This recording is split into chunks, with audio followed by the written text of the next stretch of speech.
बिस्मिल्लाहिर्रहमानिर्रहीम। अस्सलाम वालेकुम। Class first year physics. आज हम स्टार्ट करेंगे चैप्टर नंबर 11 का टॉपिक नंबर 7 हीट इंजन। तो स्टूडेंट, चैप्टर नंबर 11 हमने हीट एंड थर्मोडायनेमिक्स को स्टडी किया। हमने देखा हीट क्या चीज़ है, कैसे प्रोड्यूस होती है, कैसे हीट को यूज़ करके हमने देखा फर्स्ट लॉ के अंदर के कैसे हम वर्क डन करते हैं हीट को यूज़ करके। मतलब कि डिफरेंट प्रोसेस के लिए हीट को हमने स्टडी किया, लेकिन हीट को वर्क में कन्वर्ट करने के लिए हमें कुछ ऐसा इंजन चाहिए, कुछ ऐसा ऑपरेटर्स चाहिए कि जिसके थ्रू हम हीट को यूज़ करके उससे वर्क डन करवा सकते हैं, उससे वर्क करवा सकते हैं। तो उसके लिए हम देखते हैं कि heat engine is a device which convert thermal energy into mechanical energy. यानी कि हीट इंजन एक ऐसी डिवाइस है जिसको हम यूज़ करके तो किसी थर्मल एनर्जी को मैकेनिकल एनर्जी के अंदर कन्वर्ट कर सकते हैं। उसके लिए अगर हम ये एक एग्जांपल देखें कि हमारे पास कोई एक बर्तन है जिसमें हमने पानी लिया हुआ है, उसको अगर हम हीट प्रोवाइड करें, क्यों हीट अगर हम उसको प्रोवाइड करते हैं तो क्या होगा कि कुछ देर के बाद जो वाटर है उसका टेम्परेचर चेंज होना शुरू हो जाएगा और आबी बहारात जो बन के वहाँ से उड़ना चाहेंगे, बाहर आना चाहेंगे, उस हीट की वजह से वो इस ढक्कन को ऊपर की तरफ पुल करेंगे। ठीक है, अब क्या है कि हीट को हमने यूज़ किया और हीट क्या कर रही है, वर्क डन कर रही है सराउंडिंग के ऊपर, और ये वर्क डन हम W यानी कि प्लस W के साथ कंसीडर करेंगे। जो वर्क सिस्टम करता है सराउंडिंग के ऊपर उसको हम पॉजिटिव W से लेते हैं, और जो वर्क डन सराउंडिंग करती है सिस्टम के ऊपर उसको नेगेटिव वर्क डन के साथ लिया जाता है। तो इस तरह से बेशुमार हमारे पास एग्जांपल्स हैं डेली लाइफ की कि जिसमें हम किसी भी सिस्टम को हीट प्रोवाइड करके उससे वर्क डन करवा सकते हैं। तो इसी तरह हम हीट को यूज़ करते हुए उसको मैकेनिकल वर्क्स के अंदर हम चेंज करते हैं। The earliest heat engine was steam engine.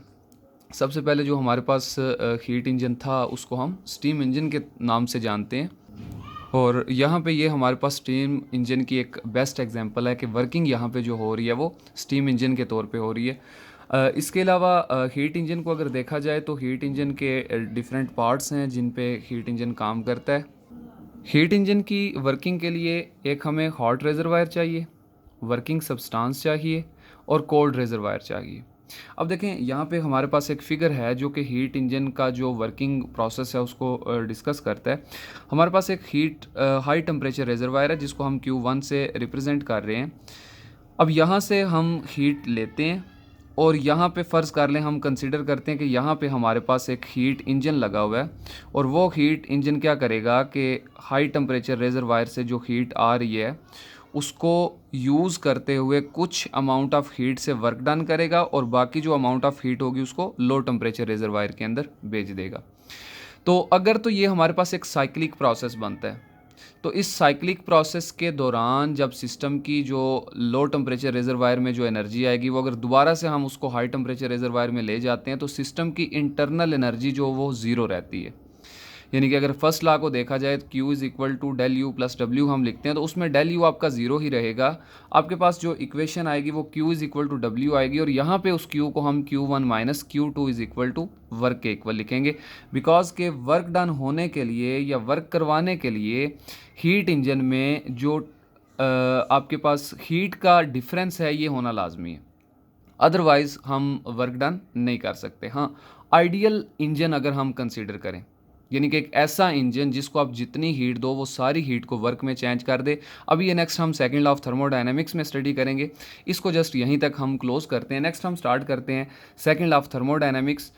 Second law of thermodynamics को स्टार्ट करने से पहले हम कुछ जान लेते हैं कि जो फर्स्ट लॉ था उसमें क्या कमी रह गई कि हमें थर्मोडायनेमिक्स को एक्सप्लेन करने के लिए एक सेकंड लॉ की ज़रूरत पड़ी। फर्स्ट लॉ बेसिकली हम लिखते हैं, उसकी जो स्टेटमेंट हम लिखते हैं वो लिखते हैं हम Q is equal to del U into plus W। ये हमारे पास basically first law of thermodynamics की इक्वेशन है, जिसमें हमें ये पता चलता है कि हीट को जब हम सिस्टम के अंदर ऐड करते हैं तो वर्क डन होता है। फर्स्ट लॉ ने हमें ये बताया कि वर्क डन होता है, लेकिन ये नहीं बताया कि वर्क डन होने के लिए कौन कौन सी कंडीशन फुलफ़िल करना लाजमी है। यानी कि अगर वो हम कंडीशंस फुलफ़िल करते हैं तभी वर्क डन होगा, अगर नहीं करते तो वर्क डन नहीं होगा। उन कंडीशन का जिक्र नहीं किया गया जिसको एक्सप्लेन किया सेकंड लॉ ने। अब सेकंड लॉ ऑफ थर्मोडायनेमिक्स हमें दो चीज़ें बताता है। एक तो ये कि हीट फ्लो कैसे करेगी, दूसरी बात ये कि जो वर्क डन होगा वो वर्क डन हमारे पास किन किन कंडीशन को फुलफ़िल करके हम उस वर्क डन को हासिल कर सकते हैं। उसके लिए यहाँ पे एक मैंने स्टेटमेंट लिखी है, इसको हम केल्विन स्टेटमेंट का भी नाम देते हैं और इसको सेकंड लॉ ऑफ थर्मोडायनेमिक्स का भी नाम देते हैं। It is impossible to devise a process which may convert heat extract from a single reservoir entirely into work without leaving any change in the working system. उसके लिए आपको यहाँ पे एक फिगर नज़र आ रही होगी जिसमें हम देख रहे हैं कि एक हाई टेम्परेचर रिजर्वायर है और अगर यहाँ पे एक हम कोई हीट इंजन ड्रॉ कर लेते हैं, एक हीट इंजन कंसीडर कर लेते हैं, तो हम ये कहते हैं कि ये जो हीट इंजन है यहाँ से आने वाली जितनी भी हीट है उस सारी हीट को वर्क डन में अगर चेंज कर दे तो सेकंड लॉ ये कहता है कि ऐसा करना इम्पॉसिबल है।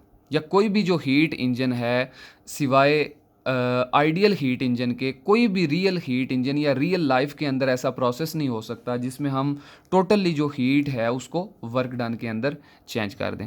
अच्छा, इसकी एक सिंपल एग्जांपल भी मैं आपको यहाँ पे साथ देता चलूँ कि हम क्यों नहीं सारी हीट को वर्क डन के अंदर चेंज कर सकते। फ़र्ज़ करें कि आपके पास एक कोई बॉक्स है, उस बॉक्स को आप थोड़ा सा पुश करते हो तो वो एक किसी टेबल की सरफेस पे थोड़ा सा मूव करता है। मीन कि आपने उसके ऊपर वर्क किया, आपने उसको पुश किया, वो ब्लॉक थोड़ा सा या वो बॉक्स थोड़ा सा टेबल की सरफेस के ऊपर मूव करेगा तो क्या होगा, उसके बाद वो रुक जाएगा। अब जब उस ब्लॉक ने मूव करना शुरू किया तो उस ब्लॉक की जो सरफेस है और उस टेबल की सरफेस के दरमियान जो फ्रिक्शन होगी उसकी वजह से हीट प्रोड्यूस होगी। क्या उस हीट को यूज़ करते हुए हम ब्लॉक को वापस उसी जगह पे वापस ला सकते हैं जहाँ से हमने उसको मूव करवाया था? ऐसा कभी भी नहीं हो सकता। अच्छा चलें, ये तो हम ऐसा मान लेते हैं कि ब्लॉक की सरफेस और टेबल की सरफेस के दरमियान जो फ्रिक्शन की वजह से हीट प्रोड्यूस हुई वो बहुत स्मॉल अमाउंट में थी। हम ऐसा करते हैं कि सराउंडिंग में जो हीट मौजूद है अगर हम उस हीट को भी यूज़ करें तो क्या हम ब्लॉक को वापस ला सकते हैं? नहीं ला सकते। इसलिए हीट को कभी भी हम 100% वर्क के अंदर चेंज नहीं कर सकते, जबकि जो वर्क है उसको कंप्लीटली हीट में चेंज किया जा सकता है। अच्छा, इसके साथ यहाँ पे हम एक और जो स्टेटमेंट है या स्टेटमेंट के अलावा भी हम इसको एक पॉइंट के तौर पे कंसीडर करते हैं। Second law tell us the way how heat converted to work, हम हीट को कैसे वर्क में कन्वर्ट कर सकते हैं, and direction of flow of heat. यानी कि एक किस्म से हम यही समझ सकते हैं कि जो स्टेटमेंट है उसी चीज़ को यहाँ पे दोबारा से एक्सप्लेन कर दिया गया है कि जो हीट है उसको हमने कैसे वर्क में कन्वर्ट करना है। अगर आप हीट को वर्क में कन्वर्ट करना चाहते हैं तो फिर आपको इस डायग्राम को फॉलो करना पड़ेगा। बिकॉज के जो हाई टेम्परेचर रिजर्वायर है वो जब हीट इंजन को कुछ हीट प्रोवाइड करेगी, हीट इंजन उसमें से कुछ अमाउंट वर्क डन के लिए यूज़ करेगा, बाकी लो टेम्परेचर रिजर्वायर में भेज देगा। इसी तरह अगर हम देखें डेली लाइफ के अंदर जो हम कार इंजन की अगर एग्जांपल लेते हैं, अगर कोई एक पेट्रोल कार इंजन है तो वो फ्यूल के जलने की वजह से जो इंजन में हीट प्रोड्यूस होगी, इंजन उस हीट में से जस्ट 25% जो हीट है उसको वर्क डन में यूज़ करेगा, मीन के गाड़ी को चलाने के लिए यूज़ करेगा।